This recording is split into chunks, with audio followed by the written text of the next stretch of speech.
It is another dark, rainy morning here in Seattle. I was just watching people outside my window, walking quickly in their heavy, waterproof jackets, holding their coffee cups like it is the only warm thing left in the world. That is exactly what I did this morning to get to the studio. The traffic on Interstate 5 was terrible, but a hot cup of coffee really does help. It is interesting watching all these people commute to the big tech offices around here. It reminds me of a conversation I had with an engineer last week. He told me something that broke my heart a little. Oh, what did he say? He said he can write brilliant code and he can read complex technical documents in English with no problem. But when he sits in the morning meetings and his manager speaks quickly, he understands almost nothing. I understand that completely. He sits there quietly, hoping nobody asks him a direct question. Exactly. He feels like a fraud. He said the worst part is the shame.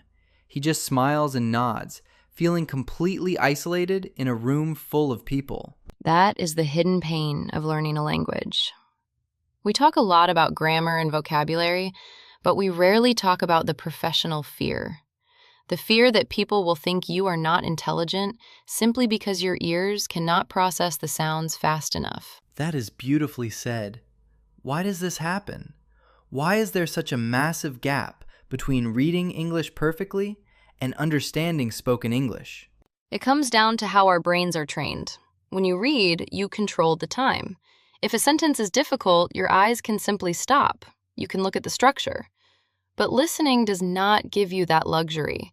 The sound enters your ear and disappears immediately. And native speakers do not speak the way books are written. Not at all. There is a concept in linguistics called connected speech. Native speakers push words together, drop letters, and completely change sounds to make speaking physically easier for their mouth. So instead of saying, "What are you doing?" it becomes a single sound like, "What you doing?" Yes. And if your brain has only been trained to expect individual, clean words like a dictionary, it will panic when it hears that continuous stream of sound. That explains the feeling of panic. You hear one word you do not recognize, and suddenly your brain stops to think about it.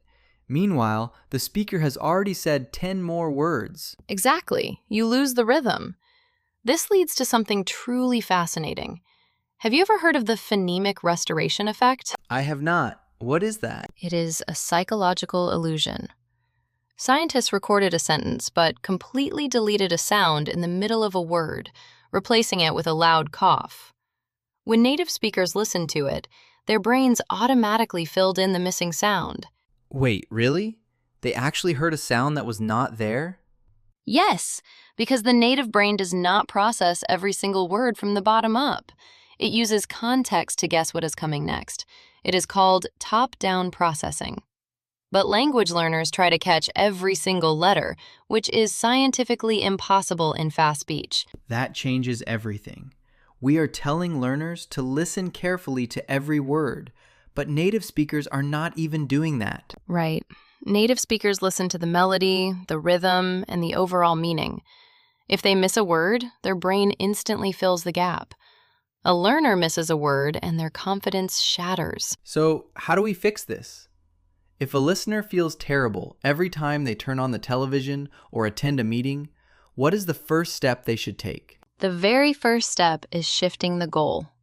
You must give yourself permission to not understand 100%. Aim for 60% comprehension. If you understand the main idea, you have succeeded. That must feel so uncomfortable for people who are perfectionists, especially professionals who are used to being completely in control. It is terribly uncomfortable. But think of it like standing in a river. If you try to catch every single drop of water, you will fail and feel exhausted.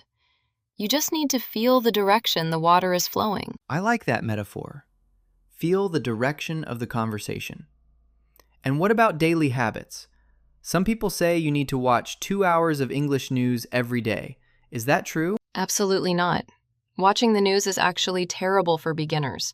The vocabulary is overly complex, the topics are stressful, and the speech is unnaturally fast. That makes sense. If you are already stressed about your listening skills, watching stressful news will only make you want to quit. Yes, it is much better to spend 10 minutes a day listening to something you genuinely enjoy. A simple podcast, a story, or a topic you already know about. Quality and consistency are much better than long, painful study sessions. So instead of setting an impossible goal, just make it 10 minutes while you wash the dishes or drive to work. Make it part of your routine. Exactly. You want to expose your brain to the language without pressure. Let your brain slowly recognize the patterns without forcing it to pass a test. I want to ask about something you mentioned earlier. You said native speakers physically connect sounds. How can a learner practice understanding that? Just by listening more? Listening helps, but the most powerful technique is actually speaking. Specifically, a technique called shadowing. Shadowing. I have heard that term.